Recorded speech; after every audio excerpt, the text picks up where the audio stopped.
Welcome to Counselor's Soapbox Video Drug Education, Part 2.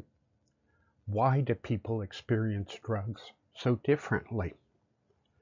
One person tries drugs for a while and decides they don't like it and quits.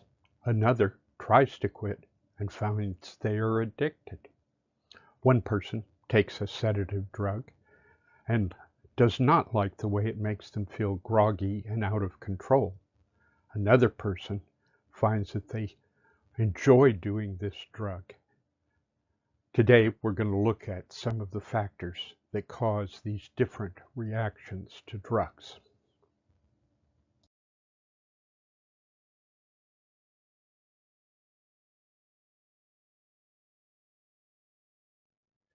The experience of drugs is affected by a combination of factors.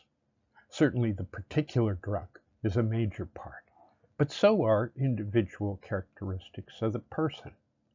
We'll also see that how the drug gets into the body can have a significant impact on how it affects people. This is called route or route of administration. The experience of drugs is affected by a combination of factors. The individual person, set, which is mindset. What is the person thinking? People who are angry and drink alcohol frequently become more angry and more violent. People who are in a good mood and celebrating can become happier, and people who are sad become more depressed. All of these effects vary with the person and what they're thinking, even though the basic effect of alcohol is a depressant drug. The setting is also important, the location in which the alcohol or other drug is consumed. Having a glass of wine in a bar might make someone more amorous, while having that same glass of wine in a church during communion would probably put them in a religious mood. Placebo effect is important. We found that even when people know they're taking a placebo, the people who take the placebo have positive results. Also, there's a related effect that we don't talk about often enough, called the nocebo effect.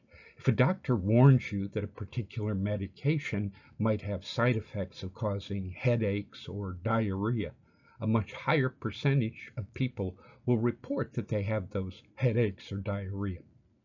The level of drugs in the bloodstream is also important. More of a drug generally produces more of an effect, and combinations of drugs are particularly important. Some drugs are far more dangerous if you take two separate drugs at the same time. The characteristics of the user can affect the drug using experience. One factor is their biology.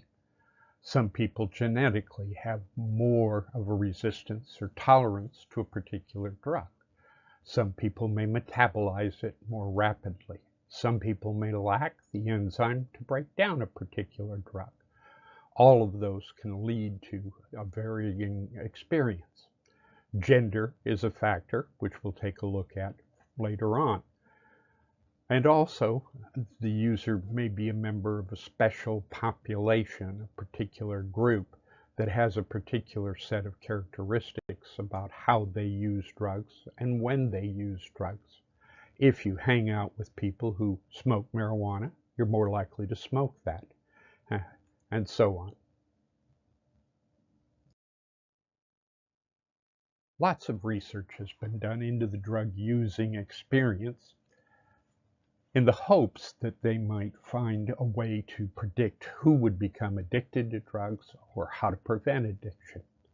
It turns out that it's the result of drug use is a combination of factors taken together. So, besides the drug's characteristic, the drug's chemistry, dosage matters. More of a drug has a larger effect. Route of administration also is important, and we'll talk about that extensively in a later video. But to simplify it, drugs taken orally through the mouth have to go through the stomach and are broken down.